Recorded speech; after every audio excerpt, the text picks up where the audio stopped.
right now. I need something. I got to go into work tonight. I used to work up here. I'm at Save-A-Lot. I'm not there now, but about to get hit with this big storm coming in. You can see the winds here. I'm hoping I don't get dumped on. But look at that. That's the leading edge. So that's the start of your cold front. So the rain's right behind it. I want to update you guys on what's going on here with the Broadway Avenue situation since we're up here.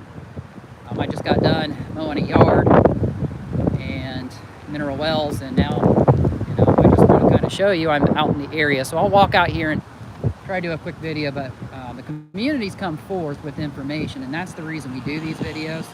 So thank you, and I can update that, I was a little bit off with Todd, so I thought maybe Todd, who used to live out of the back shed here, was involved with this stuff. It doesn't appear to be. We're getting information that a guy named John had married Karen. Karen's the woman that was in the wheelchair. I'm going to spin this around so you guys can kind of see the storm and stuff as I walk down here in the house that I'm talking about on Broadway Avenue. So the police were up here a few days ago, but we're getting information that this guy named John married Karen. Karen's the one in the wheelchair. I had helped her one time, a little more than a year ago with landscaping, and I'm pretty sure it was Todd. He gave me $20 for helping out. I said, oh, that was nice. I was just trying to do it to help her out. But like I said, he was the one that lived out of the back shed. He ended up, I guess, getting cancer and passed away a few months ago. I didn't know that.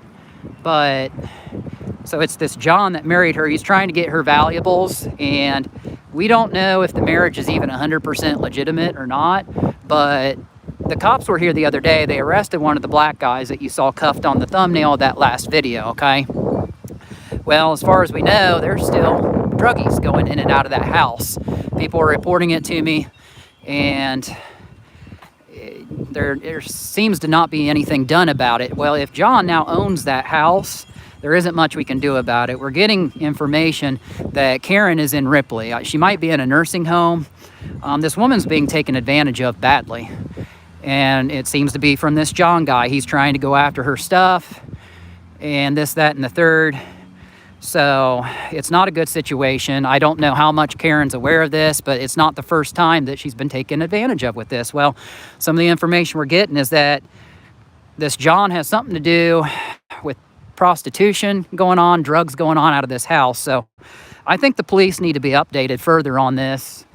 Like I said, I don't know if he now owns this house or what, but she's being taken advantage of, and she's got diabetes real bad. She's stuck in a wheelchair. She can't really do anything, and I don't think she's even aware that druggies keep going in and out of this house. It's being allowed to happen. So I'm real close now. I'm up here at the O'Hare Salon. We previously reported one of the neighbors in this area was saying that there were bags being dropped off here at Terry's Dairy King. That's right up here. I went by the other night. I worked night shift. I thought, well, I'd drive by and keep an eye on it, and I didn't notice anything 2 nights ago, but it was also raining. Kind of glad it hasn't started raining on me, but I just wanted to kind of walk down here and show you there's actually somebody there now. But yeah, this is Terry's Dairy King up here, but that's the house in question. Now, why is nothing being done about it? I don't know.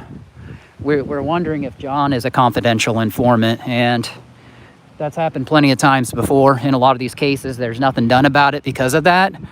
So, yeah, I don't see any bags up here yet, but we're being told that it has been happening in the middle of the night, like 2 to 3. Well, it makes sense, right? If this is right across the street from here and nothing's being done about it because druggies are coming in and out, well, and if the woman doesn't really know anything about it, then you tell me. I don't know. Is there legitimacy to it? Yeah, I think there is. The community's coming forth and saying that John had set Todd up before with a wire transfer and stuff like this. So I don't know, but we're going to get to the bottom of it. We're going to try to reach out to Karen. I think she's in a nursing home out in Ripley, so I think that she deserves to know what's going on and that this guy is trying to take advantage of her. So the best way to get everything straight is to go right to the source, and we're going to try to see if we can't reach out to her and try to help her the best way that we can, because we don't want an unsafe community. We want the drugs out. We got to put a stop to it. I do have a couple other case updates on what was I going to say? Cindy Ball. So not much on this one yet, but people are saying, well, hey, you're trying to put some of these people's lives in jeopardy by naming names. Well, I don't really care about the bikers. These people are possible murderers and accessories to murder. Now, you know, in regards to the one guy, Tim Chancellor, he keeps saying he had nothing to do with it. Well, the community is telling me something a little different. So he says he didn't pour concrete until 2017. We're talking about his West Virginia house.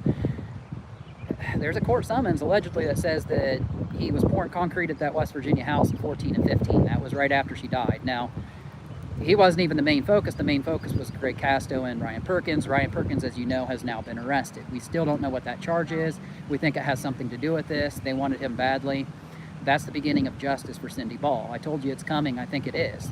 We're going to continue to work with people on this. We're going to help work with law enforcement on this. We're going to get this all sorted out. Gretchen Fleming's case, we do have one case update on that. Our team member, one of them, we noticed that some of the fake profiles that Preston was running were backdated, and it didn't make sense. Why are we getting Gretchen Fleming accounts when it's like from 2018? Well, she had the great idea. She's like, you know what? I think Preston created all these accounts, and he's just changing the names and the pictures and backdating them. Makes a lot of sense, doesn't it? I think that's what's going on. So you get 2018, like the Sarah Fleming account that I put in the video, May the 4th be with you, and I said it was Sarah Fleming and a different one, not the mother of Gretchen. I thought it was a different woman by that name out in Indiana. Well, no, I think it's Preston Pierce just putting pictures up there and then running that account and switching the names. And here you got a drawing of a girl crying, and it looks just like Gretchen. I think Preston's doing all of this, allegedly, and I think that a lot of these Gretchen Fleming accounts that have like that Shakespearean sonnet on it that talks about, you know, he's being falsely accused of all this stuff, and it's dated for 2018. I think he just changed that from something else. So we're coming on to it. People are starting to open their eyes. So I'm feeling the first raindrops. That's all I got right now, except for the Cindy case. We reported the gun was a judge. That is correct. It was disassembled and spread among brothers. There are a lot of other guns that have a 410 shotgun shell. It's not just that judge, but there are other similar weapons. But yes, we do believe that was the one used. I'm getting the first raindrops falling right now. The storm is coming in. I better get going. I'll talk to you guys later. Thank you for helping out. Thank you